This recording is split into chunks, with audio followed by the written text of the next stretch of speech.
자, 그다음 세 번째 특별소선 충당금, 적립 등에 관한 부분에서 내용을 한번 살펴보실 건데요. 일단 특별소선 충당금에 관한 개념 보시면 일단은 특별소선 충당금.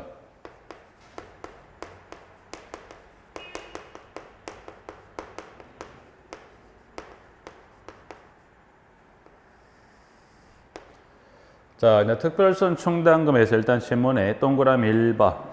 다음에 어느 하나에 해당하는 민간임대주택 임대사업자는 주요 시설을 교체하고 보수하는 데 필요한 특별소선 충당금을 적립하여야 한다 해서 여기 일단 여기 있는 특별소선 충당금을 한 두 가지 정도만 살피겠습니다. 물론 박스에 여러 가지 세부적인 부분들이 있는데 일단 특별소선 충당금이다 보시면 특별소선 충당금은 이제 보면 그 민간임대주택 무슨 시설에 되어 있냐면 주요 시설, 그렇죠? 여기는 어디에 쓰는 돈? 여기는 이 민간임대 주요 시설입니다. 주요 시설. 주요 시설을 뭐 하더라?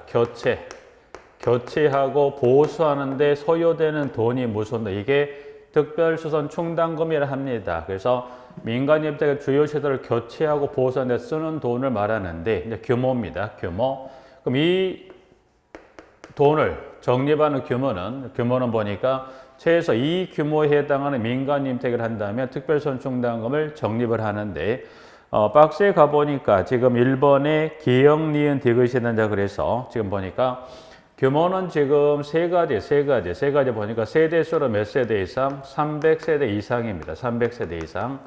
그리고 승강기가 설치되었거나 그 다음에 보니까 또 하나 난방은 무슨 난방이더라? 중앙난방 방식이죠. 중앙난방 방식의 라면. 그래서 이 셋 중에 하나 해당한다 뭘 적립합니까? 특별소선 충당금을 적립합니다.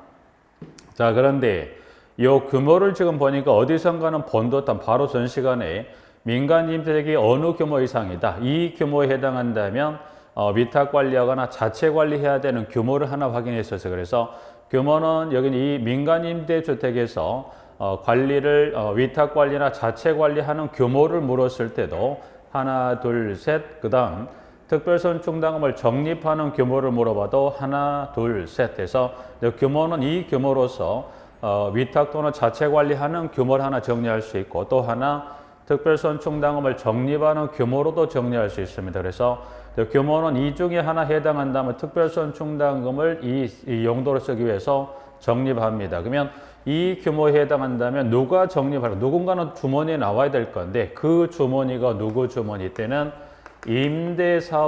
임대사업자가 적립합니다. 자, 그러면 임대사업자가 적립한 이 돈을 임대기간이 끝나면 임대사업자는 주고 갑니까? 가지고 갑니까가 문제가 되는데 첫 번째 규모 하나 정리할 거고요. 이 임대사업자가 적립했던 이 돈을 임대사업자가 가지고 가는 게 아닙니다. 두 가지만 정리할 것 중에 하나가 먼저 규모 하나 살펴보시고 인계에 관한 절차만 간단히 볼 거예요. 그래서 인계는 지금 동그라미 2번에 임대사업자가 민간임대주택을 양도하는 경우에는 특별소선 충당금을 최초로 구성해야 되는 누구? 입주대표회의에 넘겨주어야 한다. 그래서 여기는 인계는 보시면 여기는 누가 임대사업자가 적립한다고 해서 임대사업자를 주고 가야 돼. 그래서 임대사업자 이걸 누구에게 이거를 최초로 구성 누구에 이거를 최초로 구성은 입주자 대표회의입니다. 입주대표회의에 이 특별소선 충당금을 넘긴다. 그래서 양도되는 거에서 민간임대주택 양도되는 경우에 그때 임대사업자가 누구에게 최초로 구성 입주대표회의에 이 특별소선 충당금을 인계하고 갑니다. 그래서 1번하고 2번 정도만 관련 세부적인 요일이나 절차 등에 관한 밑에 있는 3번의 박스에 보충학습란에 들어있는 박스는 차후에 한번 정리하실게요. 그래서 일단 여기는 그 개념 정도 정리하시면 될 것 같고 자, 4번 임대주택 분쟁조정위원회가 있죠. 한 장을 넘겼을 때 144페이지. 여기는 지금 여기 보면 위원회 4개 위원회 정리할 때 크게 큰 틀을 한번 간단히 한번 정리했었던 부분이 있었어요. 그래서 임대주택 분쟁조정위원회를 보시면 구성에 관한 부분 잠깐 확인했던 내용만 다시 한번 본다면 여기는 확인했었던 부분은 4번의 1번 여기는 어디에 둔다가 아니라 동그라미 1번에 시장군수구청장은 임대주택에 관한 확신 및 경험이 풍부한 자 등으로 임대주택 분재조정위원회를 구성한답니다. 어디에 둔다가 아니라 누가 시장군수구청장이 구성한다는 표현입니다. 2번. 그러면 위원장 1명을 포함 몇 명? 10명 이내로 구성합니다라고 해서 구성에 관한 동그라미 2번을 정리했었고요. 자, 우측. 그럼 이 10명 이내로 구성되는 위원들은 우측의 동그라미 4번에 박스의 기역에서부터 비읍까지 해당되는 직군 중에서 10명 이내로 구성을 하게 되는 거고요. 4번에 지금 세 번째 줄에 하나 확인했던 부분이었었죠. 세 번째 줄에 공무원이 아닌 위원이 몇 명 이상 6명 이상이 되어야 한다. 그는 여기서는 특정 직군에 관한 인원수가 아니라 그 10명 이내 중에 밑에 이제 그 기역에서부터 비읍에 관한 직군 중에 공무원이 아닌 위원은 최소 몇 명 이상이 되어야 된다. 6명 이상이 되어야 한다도 한번 확인했었고 임기 규정의 박스 5번 공무원이 아닌 위원 임기는 몇 년으로 하되 2년으로 하되 2차례만 연임할 수 있다. 그래서 이 부분은 위원에 관한 전체 내용을 한번 확인할 때 정리했었던 부분입니다. 그렇게 정리해서 기타 나머지 또 한번 차후 심화 때 기타 정리하지 않았던 내용을 한번 일괄 정리하도록 하고 한 장을 넘기면 주택 임대 관리업이 나옵니다. 주택 임대 관리업. 자, 그 다음에 하나 보실게요. 주택 임대. 주택을 임대하기 위한 관리하는 업이라 그래서 주택 임대 관리업은 이제 보시면 지금 공의에 임대 관리업에 대한 그래서 1번. 자, 주택 임대를 임대 관리업을 하려면 뭐예요? 등록을 하게 됩니다. 그래서 1번에 동그라미 1번. 주택 임대 관리업을 하려는 자는 시장군수구청장에게 등록할 수 있다. 다만 100호 이상의 범위에서 대통령령으로 되는 규모 이상으로 임대 관리업을 하는 자는 등록하여야 한다고 그랬습니다.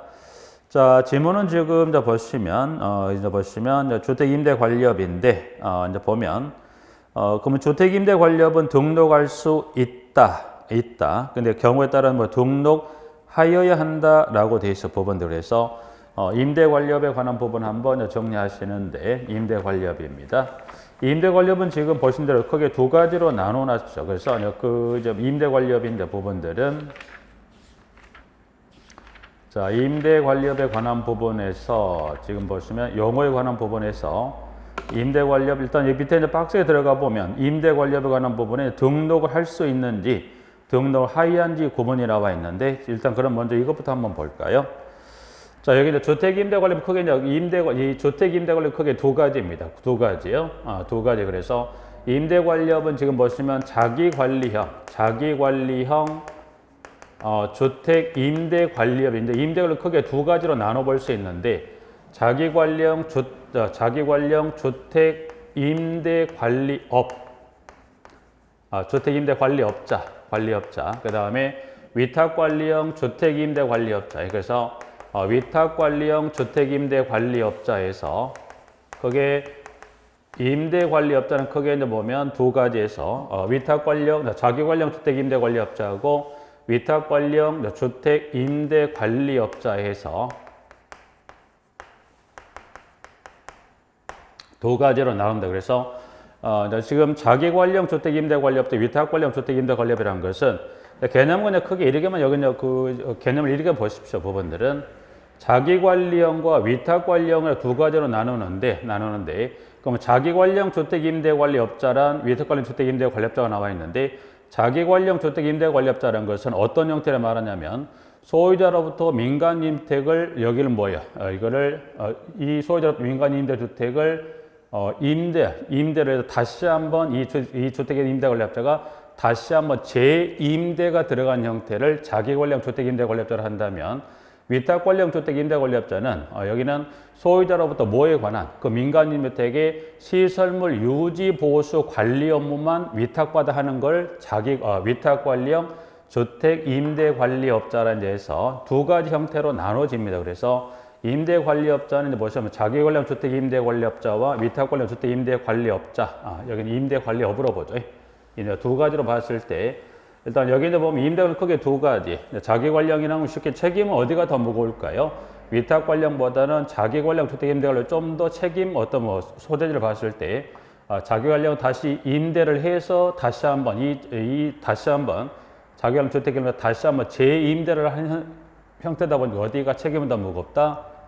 근데 자기관리형 주택임대 관리업이 더 무겁겠죠. 자, 그럼 이제 박스에서 하나만 잠깐 정리하자. 하나만. 자, 그러면 등록할 수 있다 하이한다고 했는데 그러면 일단 형태는 크게 두 가지예요. 지금 보신 대로 두 가지. 자기관리형 주택임대관리업과 위탁관리형 주택임대관리업을 나눈다고 그랬는데 그럼 이때는 이 임대관리업을 등록할 수 있지만 뭐예요? 등록하여야 한다고 그랬어요. 그러면 그 민간 임대 규모가 여기도 마찬가지예요. 어느 규모 이상이면 등록을 하여야 임대관리업을 할 수 있는가 해서 밑에 박스에 가보시면 보충학습란에 1번에 동그라미 1번 자기관리형 주택 임대관리업의 경우라면 해서 기역리언의 단독주택 공동주택 가보니까 100호 100세대 규모 이상이면 1번 동그라미 2번 위탁관리형 주택 임대관리업의 경우라면 그때 단독주택 공동주택 호세대 관련해서 뭐 숫자가 얼마가 나와 있어요? 300이 나와 있습니다. 그래서 여기다 보시면 하나 정리 등록하여야 한다. 등록하여야만 할 수 있는 규모를 본 다음에 지금 보니까 자기관리형 주택임대관리업이라면 위탁관리업 봤을 때 호세대 일단은 제외하고요. 자기관리형 주택임대관리업을 등록해야만 할 수 있는 규모를 물어본다면 얼마가 나온가요? 보니까 여기는 100호 100세대 최소 그 민간 임대 규모를 임대를 자기관리형 주택임대관리업으로서 위탁받아 임대에서 관리하려면 최소 몇 호 몇 세대 이상이면 이거를 등록해야만 할 수 있더라. 100호 100세대요. 위탁관리형은 여기 몇 호 몇 세대인가요? 300호 300세대 이상의 규모에 해당한다면 위탁관리형 주택임대관리업 등록을 해야만 뭐 할 수 있다. 임대관리업 할 수 있다는 거예요. 그래서 호세대는 뭐 생략하시고 여러분이 100과 300이라는 수치 하나 볼까요? 부분들은. 자, 그리고 우측으로 건너오시면 일단 그러면 자, 여기는 등록하여야 한다고 등록하여야 한다. 그러면 등록하여야 한다는 건 뭐예요? 법에 뭘 정해놨더라? 등록 기준을 정해서 등록 기준. 그러면 등록 기준이라는 거 지금 보신 대로 자기관리형 주택임대관리업과 위탁관리형 주택임대관리업이 등록 기준은 다릅니다. 그래서 우측 박스에 가보시면 우측 박스에 지금 나와 있는 대로 별표 1이라고 되어 있는 부분을 보시면 주택임대관리업 등록 기준에 가보니까 두 가지로 나눠져 있죠. 자기관리형 주택임대관리업과 위탁관리형 주택임대관리업인데 이제 크게 구분은 세 가지예요. 자본금 전문인력 시설인데 시설은 큰 의미는 없습니다. 두 가지만 자본금하고 전문인력인데 전문인력은 다시 가나다 세 가지로 나눠진데 여기서 이제 보실 것은 그 자본금과 전문인력에 관한 기준에 관한 연수나 인원수보단 여기서는 지금 하나 여러분 지금 보실 것은 뭘 보시냐면 지금 등록 기준을 보니까 우측에 자기관리형 주택임대관리업과 위탁관리형 주택임대관리업을 나눠놨는데 보니까 등록 기준은 지금 보면 이 두 가지 어디가 등록 기준이 더 높나요? 등록 기준 높은 거 봤을 때 어디가 더 높더라? 위탁관리형보다는 어디가 더 높습니까? 자기관리형 주택임대관리업 등록 기준이 더 높습니다. 자본금을 보아도 그리고 인원을 보아도 더 높습니다. 그래서 여기는 그 숫자는 지금 여러분이 따로 정리하지 않으시더라도 지금 보셨을 때 등록 기준은 어디가 자기와 위탁관리업 봤을 때 어디가 더 높습니까? 여기 자기관리 주택임대관리업이 더 높고 그리고 어디가 더 낮습니까? 위탁관리형 주택임대관리업의 규모가 그 등록 기준이 더 낮습니다. 그래서 여기는 높다 낮다만 확인하실게요. 어차피 숫자는 여러분이 차후에 정리할 부분들이니까 등록 기준은 어디가 더 높다. 방금 보셨을 때 어디가 자기관리형 주택임대관리업의 등록 기준이 어디 위탁관리업보다 더 높다는 정도만 하나 정리하시고요. 자, 그 부분 하나 정리를 하고 자, 이 부분이 정리가 되면 그 박스 위에 별표 위에 가보면 자, 동그라미 2번으로 갑니다. 2번. 자, 자기관리형 주택임대관리업과 위탁관리형 주택임대관리업을 구분하여 등록하여야 한다고 그랬어요. 당연히 여기는 등록 기준이 다르니까 당연히 두 가지 임대관리업을 등록할 때는 나누어서 뭐 해야 돼요? 구분 등록해야 맞습니다. 등록 기준이 분명히 다르니까. 자, 그 다음 질문을 보십시오. 이 경우 자기관리형 주택임대관리업을 등록한 경우에는 위탁관리형 주택임대관리업도 등록한 것으로 본다고 그랬어요. 자, 그건 무슨 말이냐? 여기다 그 의미만 좀 확인하면 여기나 관련해서 여기 이 부분하고 관계해서 보니까 여기는 등록한 지금 보니까 지문은 등록한 것으로 본다고 그랬어요. 본다고 그랬다. 이거는 여러분 어떻게 생각하시면 되냐면 예를 들어서 자기관리형 예를 들어서 자기관리형 주택임대관리를 하다가 어떻게 돼요? 분명히 두 가지로 구분해서 등록을 한다고 그랬으니까 자, 자기관리형 주택 임대관리업을 하다가 임대관리 형태가 어느 형태로 바꿔갈 수 있어요. 자기관리형 주택 임대관리업을 등록을 하고 하다 보니 책임 한 개만 크게 어깨만 무겁게 짊어지지 크게 돈이 되는 게 없더라. 그래서 뭘로 바꾸고 싶다. 임대관리 형태를 자기관리형에서 무슨 임대관리업으로 바꾸고 싶다. 위탁관리형 주택 임대관리업으로 뭐예요? 임대관리업 형태가 바뀔 수 있죠. 그러면 여기는 지금 구분 등록을 하라고 그랬으니까 그럼 자기관리형 주택 임대관리업에 따른 이 기준에 따라 등록을 하고 그러면 만약 임대관리업 형태가 자기관리형의 위탁관리형의 임대관리업으로 임대관리 형태가 뭐 할 수 있다는 거예요? 변경될 수 있어요. 그러면 구분 등록하라고 그랬으니까 또 위탁관리형 주택 임대관리업 등록한다? 그러게 할 필요는 없더라. 보니 왜 이게 본다는 표현을 했냐면 등록 기준은 위탁관리형보다 뭐가 더 높아요? 자기관리형이 더 높다 보니까 만약 이 자기관리형에서 위탁관리 임대관리법이 형태가 변경이 됐을 때는 따로 등록할 필요가 있다 없다? 없다. 왜? 위탁관리형 주택임대를 갖출 요건을 여기서 미리 선충족을 해버려서 따로 등록할 필요가 없죠. 그러나 반대로 예를 들어 반대로 위탁관리형에서 자기관리형으로 가려면 뭐 해야 돼요? 이 등록 기준보다 이게 더 높기 때문에 이때는 다시 등록을 해줘야 되지만 어디에서? 자기에서 위탁관리형으로 임대관리 형태가 변경되는 건 따로 등록할 필요가 있다 없다? 등록할 필요가 없다는 거죠. 그걸 뭐라고 했어요? 표현을 이제 등록한 것으로 본다라고 표현했습니다. 부분들은 그러기 위해서 하나 확인하시면 될 것 같고요. 일단 그 동그라미 2번에 문항 의미 정도로 확인하셔야 돼요. 그 두 번째 줄에 자기관리형 주택임대관리업을 등록한 경우는 위탁관리형 주택임대관리업도 등록한 것으로 본다는 것은 등록 기준 어디가 높다? 자기관리형 주택임대관리업의 등록금이 더 높으니까 따로 등록할 필요는 없다는 겁니다. 의미는. 그러게 하나 확인하셔서 보고요. 별표 2 행정처분은 지금 손을 댈 부분이 아니냐 한 장을 넘겨가 봅니다. 넘기면 2번 주택임대관리업 결격사유다. 그러면 지금 좀 전에 임대관리업은 두 가지라고 그랬어요. 자기관리형 주택임대관리업과 위탁관리형 주택임대관리업인데 그럼 누구나가 다 원하면 둘 중에 하나 해당 임대관리업을 등록할 수 있다? 아니에요. 법에서는 지금 사유가 총 5가지 사유 중에 어느 하나 해당한다면 주택임대관리업 등록할 수 없는 결격 사유가 있습니다. 그게 2번에 박스에 들어있는 내용인데 일단은 먼저 보죠. 자, 다음에 어느 하나 해당하는 자는 주택임대관리업 등록을 할 수 없다.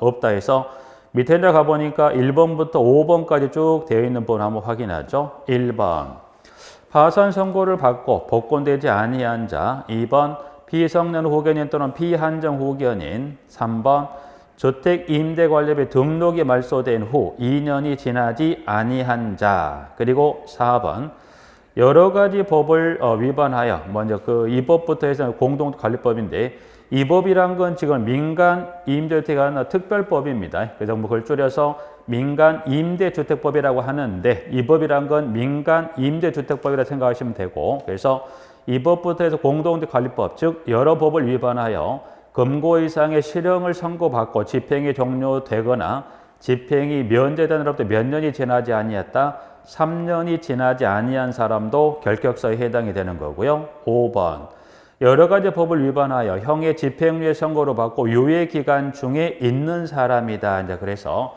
여기는 이 임대관 요 두 가지 하나 기억하시고 지금 봤던 대로 이 결격사유입니다. 그래서 결격사유까지 이제 결격사는 보는 몇 가지 있었어요. 결격사에서 5가지 중에 하나에 해당한다면 그때 임대관리업에 이 임대관리업 등록할 수 없는 결격 사유에 들어갑니다. 그래서 하나 확인하고요. 그 다음에 두 번째.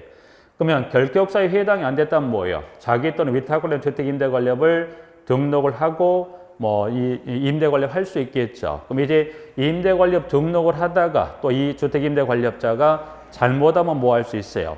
시장구청장이 그 등록을 말소할 수 있지만 등록을 말소한다도 있어요. 그래서 밑에 3번에 가보시면 주택임대관리 등록 말소 등이다. 그래서 1번 자 시장군수구청장은 주택임대관리업자가 다음에 어느 하나 해당하면 등록을 말소하거나 1년 이내 기간을 정하여 영업의 전부 또는 일부의 정지를 명할 수 있다. 다만 기역, 니은, 비읍에 해당하는 경우는 그 등록을 말소해야 한다. 여기도 전체보다는 여기다 보면 그러면 그 등록을 말소해야 한다. 그래서 그 등록을 말소하여야 한다. 말소하여야 한다.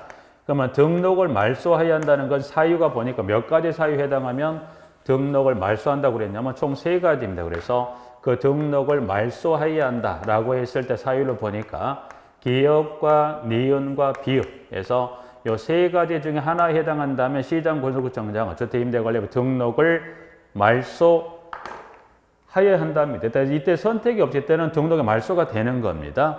자, 우측에 박스에 가보니까 말소할 수 있는, 말소하여야 한다는 사유 중에 보시면 기업.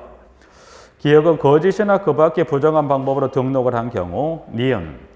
영업정지 기간 중에 주택임대관리법 영위한 경우 또는 최근 3년간 2회 이상의 영업정지 처분을 받은 자로서 그 정지 처분을 받은 기간이 합산하여 12개월을 초과한 경우라면 해서 니은번은 사유가 하나가 아니라 2가지입니다. 주의하실 게 지금 여러분이 보실 때 문항상으로 보면 지금 동그라미가 3개이기 때문에 여러분이 사유가 3개라고 생각하시는데 아니에요.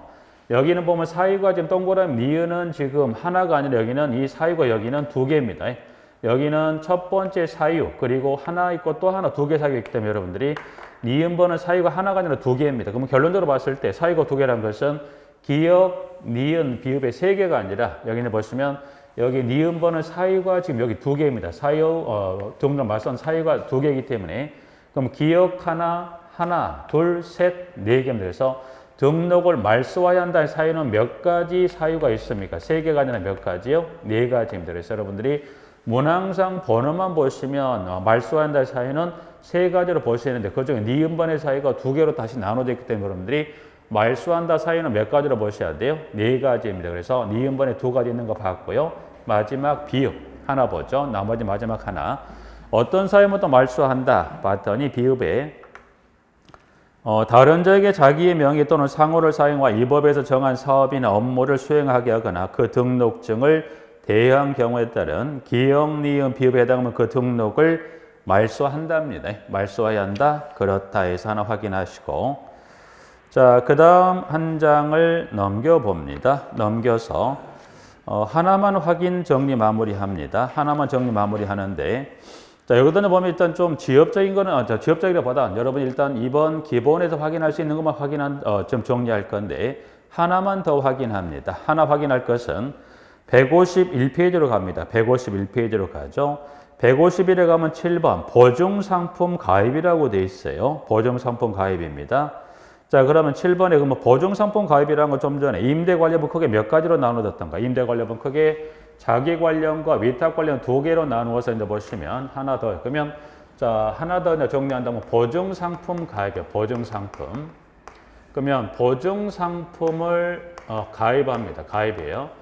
그러면 보증상품을 가입하는데 임대관리업은 크게 2가지였어요. 자기관련 주택 임대관, 위탁관련 주택 2개로 나눠졌다면 그러면 보증상품 가입도 자기관련 주택임대관리업, 위탁관련 임대관리업 모두 가입합니까? 라고 봤을 때 보증상품 가입은 자기관련 주택임대관리업 보증상품 가입에 관한 규정이 있습니다. 어디는 없습니까? 여기는 없습니다. 그래서 일단 보증상품 가입은 2가지 임대관리업 모두가 아니라 그중에 어디만 해당됩니까? 어디만 가입 규정이 있다? 자기관련 주택임대관리업만 보증상품 가입이 있는 거지 어디는 없다. 위탁관련은 보증상품 가입 규정이 있다 없다? 없습니다. 그래서 그 부분에 1번을 보시면 그 내용을 설명을 하고 있어요. 1번 자기관련 주택임대관리업을 하는 주택임대관리업자는 임대인 및 임차인의 권리 보호를 위하여 보증상품에 가입하여야 한다라고 해서 1번 나와 있습니다. 여기까지만 봅니다. 부분들은 여기까지만 정리하셔서 넘어갑니다. 자, 민간 임대주택 관리에 관한 부분 좀 정리했었고요. 자, 그리고 교재 156페이지 챕터 8장에 갑니다. 8장. 8장은 공동주거 관리 이론이라고 되어 있어 부분들은 공동주거 관리 이론은 보시면 여기도 지금 시험범위에 처음 들어온 게 11회 지금 시험에 처음 들어왔어요. 이 공동주거 관리 이론이란 이 지금 현재 부분들이 여기는 공동주거 관리 이론은 지금 보시면 11회 시험이 처음 들어와서 지난 초창기 때는 이게 출제 빈도가 있었던 부분인데 근래는 거의 하나 나왔다 안 나왔다 하다 보니까 여기는 크게 빈도는 없고요. 여기는 따로 공부할 수 있는 여유가 없는 게 왜냐하면 이게 공동주거 관리 이론이다 보니 이론상 정립된 부분들이 시험에 나와요. 그럼 하나 A만 좀 간단히 들어보고 가죠. 교재는 그 이제 기출 내용들을 좀 이게 뭐 빠져 있는 부분도 있기는 한데, 공동주거 관리 이론. 여기는 그 내용만 잠깐 보죠. 공동주거 관리 이론이라고 해서 여기는 보면 뭐 내용이 일부 들어있고 빠져 있는 경우도 있기는 한데, 여기는 뭐 어떤 내용, 이론으로 되어 있다 보니까 이 부분들을 따로 공부하기가 어려워요. 그래서 여기 이 부분들은 보면 이제 시험 여기 공부하는 방법은 여기는 보면 기출 문제 정도만 확인할 수밖에 없어요. 왜냐하면 이론으로 정립된 부분이다 보면 이거를 공부한다. 네. 그러면 이 지금 이론, 이 공동주거 관리론이 출제가 되는 이론에 관한 게 시중에 있는 교재에서 이 문제를 출제하는데 그게 한 페이지가 400페이지가 돼요. 그러면 한 문제가 나올지 안 나올지 모르는 부분을 위해서 이 책의 기본서 전 페이지 뭐 조금만 분량이 적지만 400페이지에 관련된 부분을 다 정리한다는 건 현실적으로 어렵습니다. 그래서 여기는 여러분이 일단은 어떻게 정리하시면 일단 접근하시면 맞냐면 기출문제로 나온 부분을 외로 여러분들이 상식선에서 풀어갈 수 있는 문제도 분명히 출제합니다. 예를 들어서 기출됐던 문제 유형을 보면 자 공동체 관리하다 보면 뭐가 발생해요? 분쟁이 발생해요. 분쟁. 그럼 일단 공동체 관리에 관련 분쟁이 발생했다면 일단 해결책을 놓고 봤을 때 분쟁 당사자가 합의를 해서 분쟁을 해결을 되는 경우도 있겠지만 또 분쟁 당사자 간에 합의 간에 뭘 통해서 소송을 통해서 해결할 수도 있는 경우가 있겠죠. 그러면 분쟁이 발생했다는 전제를 놓고서 해결책이 될 수 있는 것은 합의를 통해 해결할 수도 있는 거고 소송을 통해 해결할 수 있다라고 이제 본다면 그럼 이 두 가지 방법 중에 우선적으로 적용할 것은 합의가 우선입니까? 소송이 우선입니까? 라고 봤을 때는 둘 중에 우선 해결책은 뭐가 우선이에요? 합의가 우선이겠죠. 서로 간에 합의. 안 되면 차선책으로 뭐예요? 소송을 통해서. 그래서 시험은 자 분쟁이 발생했다면 당사자 간에 뭐를 소송을 통해 해결한 것을 원칙으로 한다. 아니죠. 원칙이라는 표현은 그저 정리해서 우선이라는 표현보다는 원칙이라고 볼게요. 원칙은 그러면 원칙은 어떤 방법을 통해 분쟁을 해결하는 게 일단은 선 해결 방법이더라. 합의를 통해 해결하는 게 먼저 선 방법이 그리고 이게 안 되면 차선책으로 뭘 선택할 수 있다. 소송. 근데 시험에서는 분쟁이 발생했다 뭐가 우선이다? 이게 우선이다. 그래서 이거는 굳이 이런 부분은 시험 여러분이 일상생활에 생각하셔도 풀어갈 수 있는 만큼의 이런 유형의 문제 출제합니다. 그래서 이런 똑같지는 않지만 그 이와 유사한 형태로 한 시험 문제도 한 3문제가 나왔던 적이 있어요. 그래서 여기는 그게 수록이 되지 않았지만 여러분들 보시면 이론이다 보니까 이런 유형의 문제 출제가 돼요. 부분들은. 그래서 이런 문제가 나오기 때문에 여기는 굳이 지금 교재도 양쪽에 간단히 언급이 됐었지만 여기는 여러분들이 요 개념으로 해서 접근하자. 그래서 여기는 현재 교재에서는 지금 보시면 좌측 우측에서 1번 2번 나눠져 있는데 여기서는 용어 정도만 잠깐 정리하죠. 우측에 이제 보면 157페이지 가시면 양가로 3번에 공동 주거자산 관리다 그래서 이제 시험에 출제가 됐었던 부분이고 여기 공동 주거자산은 크게 3가지 자산 관리 측면에 시설 관리, 부동산 자산 관리, 입주자 관리다 해서 지금 그 관련 나열된 업무와 시설 관리, 부동산 자산 관리, 입주자 관리를 연결형으로 해서 그 관련 업무가 서로 맞게 되어 있는가 그 정도 의미만 확인하실 부분이에요. 그래서 시설 관리는 뭐냐? 시설의 운전 및 유지 보수, 시설물 용역 관리, 자원 및 에너지 관리, 환경 및 안전 관리를 공동주거 자산 관리 중에 시설 관리 업무로 분류할 수 있다는 것. 두 번째, 부동산 자산 관리입니다. 사무 인사 관리, 회계 관리, 보험 및 세금 관리 등을 공동주거 자산 관리 중에 뭘로? 부동산 자산 관리로 분류했다는 것. 3번 입주자 관리입니다. 입주자의 각종 민원, 사항 처리, 공동체 생활의 활성화에 관한 것을 공동주거 자산 관리에 관한 입주자 관리 측면의 부분으로 분류할 수 있다. 그래서 각 관리별의 업무 정도 하나 확인하고요. 자, 공동주택의 외형이다. 그래서 판상형과 탑상형이 있어요. 있는데 일단 요거 한번 보죠. 판상형은 여기 이제 이 판상형하고 탑상형 여기서 시험 문제가 나온 게 아니라 12회 때 여기 아닌 다른 파트에 나와서 용어를 정리해 놓은 게 있는데 자, 판상형은 보면 전통적인 모습의 아파트 형태를 갖추고 있으며 여러 가구가 열을 맞춰 길게 늘어서는 모양을 하고 있다. 흔히 한쪽 방향으로만 향해 있는 일자로 된 구조로 중저층의 공동체 건립에 많이 이용이 됐다. 주로 중저층 아파트에 해당한다. 탑상형입니다. 탑처럼 높은 아파트는 말한다. 주로 고층 아파트에 해당한다고 돼 있어요. 여러분들이 탑상형을 또 이거를 달리 탑상형을 타워형이라고 합니다. 부분들이 그래서 요거 의미만 좀 잠깐 한번 설명드릴게요. 한번 요것도 출제가 됐었던 적이 있는데 여기 이제 주거 이론에서 나온 건 아니었었는데 여기 이제 공동주택이요. 공동택이 지금 판상형하고 여러분이 탑상형이라고 그냥 나와 있는데 탑상형인데 여기는 영어 의미만 좀 확인하시고 한번 언급이 됐었던 얘기는 나올 가능성은 거의 없는데 한번 확인하실게요. 탑상형을 타워형이다. 그래서 탑상형은 이제 쉽게 말하면 여러분이 공동택 보급의 초창기 모델이라고 생각하시면 돼요. 그래서 초창기 공동택을 공급할 때 가장 이 우리나라에 아파트를 공급해서 가장 이 공급 초기에 가장 선호했던 게 있었어요. 어디? 해가 잘 드는 정남향을 향해서 아파트가 그 방향을 보이는 가장 원이 그러다 보니까 해가 이렇게 정남향으로 이게 비치는 쪽이 있다고 하면 어떻게 돼? 이게 아파트가 이 해가 잘 드는 방향에 이게 일렬로 쭉 이렇게 배치한 형태. 그래서 성냥감 모양 형태로 해서 해가 잘 드는 방향 아파트 성냥감 형태 쪽에서 일자 형태로 배열된 이게 판상형으로 보시면 돼요. 그래서 입주 초기 이런 형태가 많이 됐고 그렇죠. 그래서 뭐 지금 아직도 있는 게 뭐가 있어요? 대치동 음마 아파트 생각하시면 돼. 그래서 해가 잘 드는 방향 이거가 성냥감 모양 아파트 일렬로 쭉 배치시킨 게 이게 판상형이라고 합니다. 그러다 보니까 이때는 넓은 대지가 확보가 되기도 했었어요. 초창기 때는. 근데 이런 넓은 대지를 통해서 이와 같은 아파트를 배치하다 보니까 어떻게 돼요? 이제 지을 땅이 없어져. 그럼 어떻게 돼? 아파트는 지어야 되는데 땅이 부족하다 보니까 어떻게 돼요? 넓은 대지가 확보되는 대신 어떻게 돼? 아파트 층수가 높아가요. 그래서 지금 보는 아파트는 어떻게 돼? 이게 아파트가 고층 또는 초고층으로 올라가죠. 그래서 탑상형 또는 타워형 이 아파트 공동대 층수가 이게 고층 또는 이게 주로 중저층에서 보통 15층 정도가 이제 판상형의 가장 대표적인 층수가 되겠고요.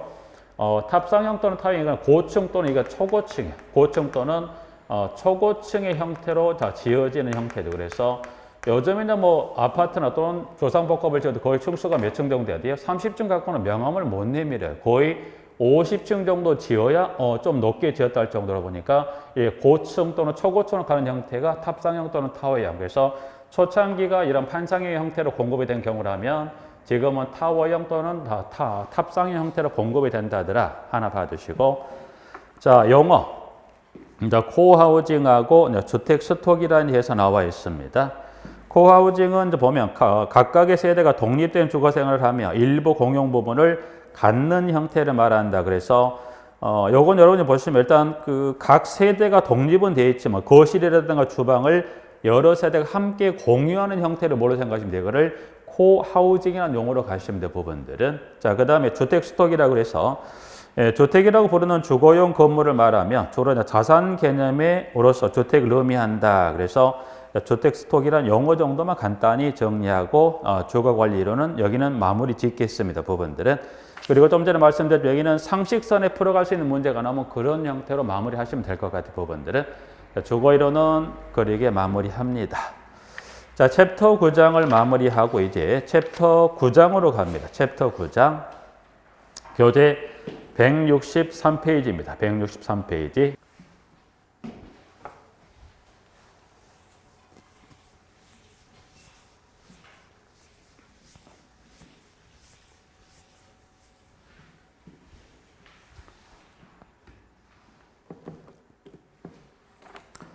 자, 163페이지 가면 지금 노무관리법령에 대해서 나와 있습니다. 부분들은 나와 있는데요.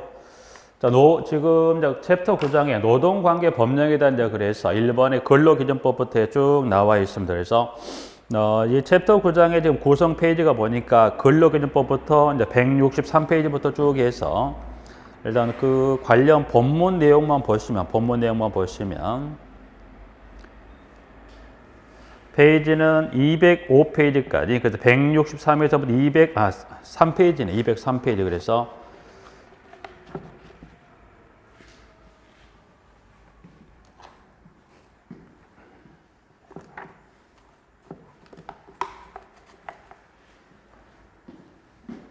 노동관계 법령, 노무관리 같은 개념이니까 자, 노무관리에 관한 그 노동관계 법령을 정리할 지금 현재 부분이고요. 여기 이제 보면 지금 현재 기본 과정입니다. 과정은 기본 과정 2개월 그리고 2개월이 10일, 12가 진행되는 게 기본 과정이고 심화 과정은 내년 2021년 1월, 2월, 3월이 심화 과정으로 넘어가는데 지금 심화하고 지금 심화 과정과 기본 과정을 연계해서 학습을 하는 파트도 있지만 기본 과정에서만 마무리하고 심화 과정만 마무리하는 부분이 있었는데 그 중에 하나 이 노무관리 규정에 관한 여기는 어디서 마무리할 거냐 여기는 기본 과정입니다. 여기는 기본 과정에서만 합니다. 그러면 기본 과정만이란 건 무슨 말이냐면 지금 여기 노무관리에 관한 것은 이 기본 과정만이란 건 기본 과정에서 설명할 수 있는 전부를 다 설명하겠다는 거예요. 그럼 노무관리는 어디는 지금 다음 과정 심화 과정에 한다 안 한다? 안 합니다. 어디서 마무리하더라? 기본 과정에서 설명할 수 있는 내용의 전부를 설명할 거예요. 그리고 노무관리가 끝나면 또 이어지는 부분은 노무관리가 끝나면 뭐가 있냐면 사회보험이 있어요. 사회보험. 그래서 노무관리 끝나면 또 이어지는 사회보험도 있는데 이 사회보험도 어디서 마무리한다? 이 두 가지 노무관리와 사회보험 어디서 마무리한다? 기본 과정에서만 정리를 한다는 것은 이 노무와 사회보험에 관한 파트는 어디? 기본 과정에서 시작해서 전부를 다 설명을 하겠다는 이야기입니다. 그래서 현재 교재는 지금 163페이지부터 203페이지까지입니다. 그래서 일단 노무관리에 관한 법령만 놓고 봤을 때 여기만 놓고 봤을 때 163에서부터 203페이지까지 들어있는 요 부분들이에요.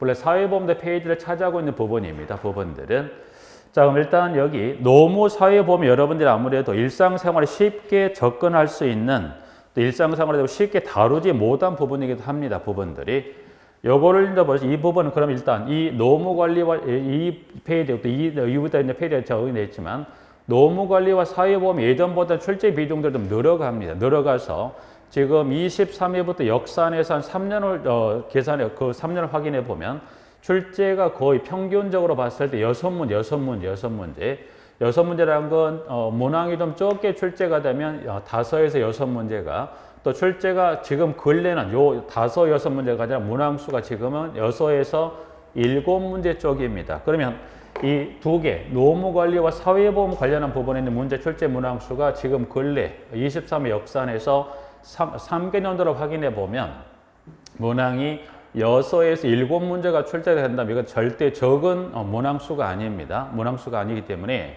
정리하는데 이게 또 어려운 게 뭐가 있냐면 거의 보면 이 6, 7문제 내는 게 일단 이 노무관리와 사회보험이라는 파트인데 사회보험인데 여러분이 보시면 노무관리는 거의 보면 이 관련법이 5개 법령에서 그리고 사회보험도 5개 법령 그럼 이 두 개 합산 법이 몇 개가 돼요? 10개 법령에서 몇 문제가 6에서 7문제가 출제가 됩니다. 그러면 이 법이 10개 법령에서 이 문제가 출제가 된다는 거예요. 그래서 여기는 지금 근래가 요 추세로 좀 문제가 나오기 때문에 아마 이게 당분간은 지속이 될 것 같고 여기서 문제가 내게 되면 여러분들이 난이도 조절하기가 상당히 쉽습니다. 출제자 입장에서는 난이도를 조절하기가 쉬운 게 뭐냐면 10개 법령이다 보니 그 10개 법과 시행령, 시행규칙 해당 시행령, 시행규칙 별표까지 들어가서 내버리게 되면 손을 댈 수 없어요. 그러다 보니까 출제자들이 어떻게 보면 가장 난이도 들어가는 게 가장 용이하다고 해서 이제 출제를 내는 부분들인데 그러면 6, 7문제가 출제된다. 이거를 다 맞히겠다는 절대 욕심이 안 됩니다. 여기는 6에서 7문제가 출제됐다고 가정을 하면 여기는 문제를 여러분들이 4개에서 5개를 맞추면 여러분이 이 노무사회보험에 살 수 있는 최대 역량이 몇 개? 4개에서 5개입니다. 그래서 여기는 절대 7개라면 7개 전부를 맞추면 어렵습니다.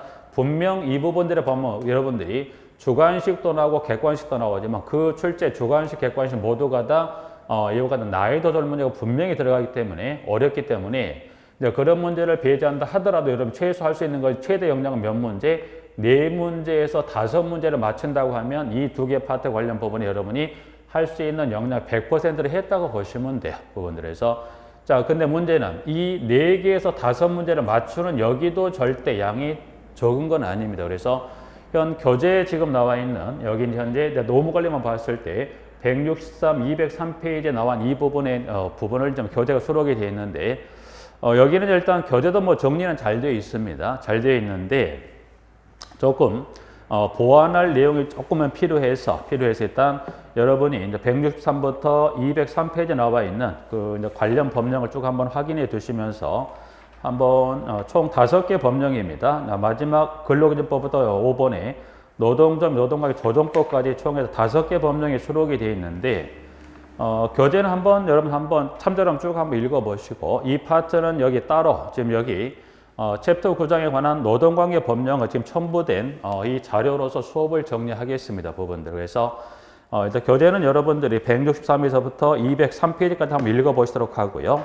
수업 진행은 지금 첨부된 자료로서 수업을 진행할 겁니다. 부분들. 그래서 일단 첨부된 자료 잠깐 보시면서 한번 가볼까요? 자, 첫 번째 노무관리 법령에 대한 그래서 가장 첫 번째 근로기준법부터 한번 정리해 보겠습니다. 부분들은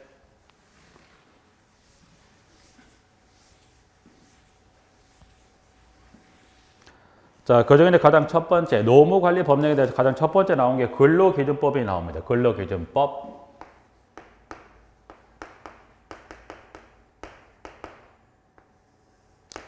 자, 1번에 지금 근로기준법에 관한 일단은 1번의 적용 범위부터 출발하셔야 됩니다.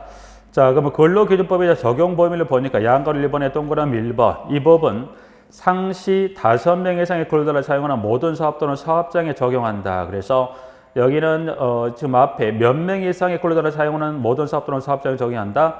5명 이상입니다. 그 인원수 다 확인하셔서 5명 이상의 근로자를 사용하는 모든 사업 또는 사업장에 적용합니까? 네. 자, 그런데 다만 단서 규정에 따른 두 가지 동거하는 친정반을 사용하는 사업 또는 사업장과 가사 사용인에게는 대하에는 적용하지 아니한다. 그래서 동거하는 친정반을 사용하는 사업 또는 사업장이라는 것은 식구들이 회사를 차려 운영하는 생각하시면 돼요. 이제 그런 사업장이나 가사 사용인은 여러분들이 가사 도우미 개념으로 가시면 돼요. 그래서 그 두 가지 관련 대상에 대해서는 근로기준법에 적용됩니까? 안 됩니다. 두 번째, 상시 4명 이하의 근로자를 사용하는 사업 또는 사업장에 대하여는 대통령령으로 정하는 바 이 법의 일부 규정을 적용할 수 있다. 이제 그래서 여기 이제 보면 적용 범위입니다. 적용 범위를 보시는데 인원은 지금 상시 몇 명 이상의 모든 사업 또는 사업장이라고 그랬어요.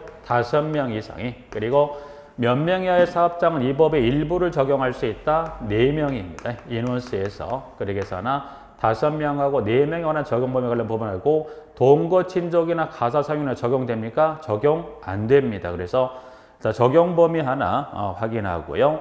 자, 그 다음에 두 번째 용어 정의 등이다. 이제 그래서 1번부터 해서 10번까지 나와 있습니다. 자, 그 다음에 두 번째 그러면 용어 정의는 보시면 그 용어 정의 쭉 나열된 것 중에 보시면 그 중에서 일단은 먼저 근로자, 사용자, 근로, 소정 근로시간 한번 쭉 읽어 두시고 그 중에 보면 5번에 단시간 근로자 있죠. 그 중에 보면 단시간 근로자란 어떤 근로 형태를 갖춘 자를 단시간 근로자를 합니까? 봤을 때 자, 지문은 보니까 단시간 근로자라면 1주 동안의 소정 근로시간이 그 사업장에서 같은 종류의 업무에 종사하는 통상 근로자의 1주 동안의 소정 근로시간에 비하여 짧은 근로자를 누구 단시간 근로자를 합니다. 그래서 단시간 근로자는 보면 지문 중에 지금 보면 여기는 단시간 근로자 플러스 정의입니다. 그래서 여기 단시간 근로자 여러분이 이 용어하고 정의를 좀 연결 기억하시고 정의 중에 지금 숫자 주수는 1주가 몇 번 나와요? 2번. 그래서 여러분이 정의 중에 보시면 살펴볼 부분 정의를 살펴보거든. 정의 1주란 숫자가 몇 번 나옵니까? 2번 나옵니다. 그래서 단시간 근로자 등등에 따른 자로서 몇 주 동안의 근로시간이라고 나왔어요?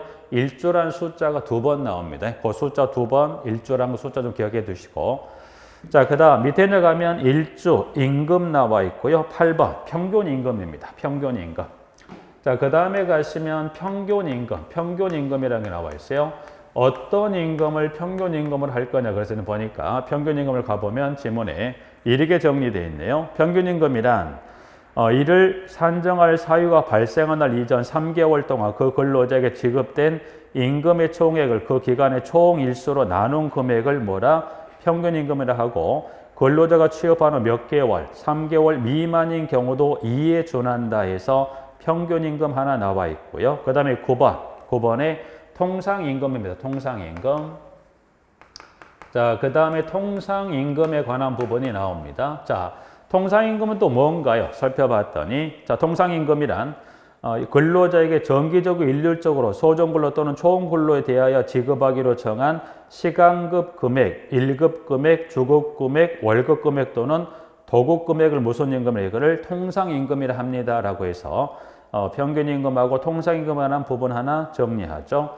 일단은 평균임금하고 통상임금은 지금 보신 대로 뭐를 정리했는가? 지금 보신 대로 평균 통상임금에 관한 뭐를 정리했다? 용어에 관한 정의입니다. 정의면 일단 여기 평균임금에 관한 것도 평균하고 통상임금에 관한 것도 여러분들이 플러스 뭐랑 같이 기억하시죠. 먼저 여기다 평균임금에 관한 통상임금 용어에 관한 정의와 평균임금을 기억하시고 평균임금은 또 보니까 그 정의 중에 숫자가 또 뭐가 나옵니까? 평균임금 보니까 숫자가 또 뭐가 나와요?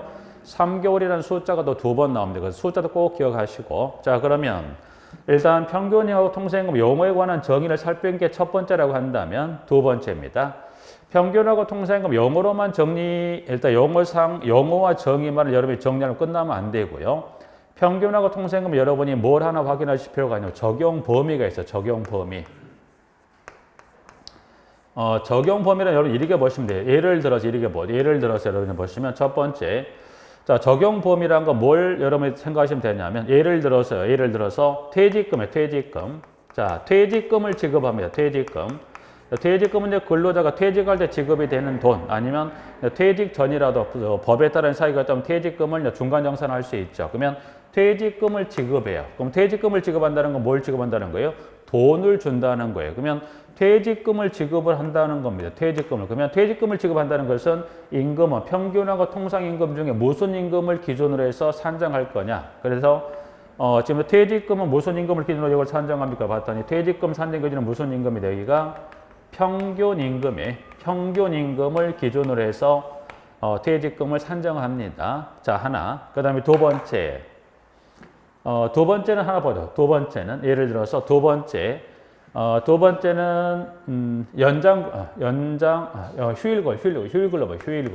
휴일에 쉬는 날에 자 나와서 근로했다. 예를 들어서 빨간 날에 예를 들어서 일요일 날 나와서 근무를 할 수도 있겠 일이 있다 보면 그럼 휴일에 근로했다. 그럼 휴일에 근로할 때 여기도 임금을 지급해야 됩니다. 그럼 이때 휴일 근로할 때 지급된 임금은 무슨 임금을 지급합니까? 라고 물으면 뭐가 나와야 돼요?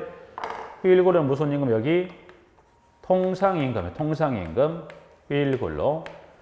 자, 그 다음에 하나 더.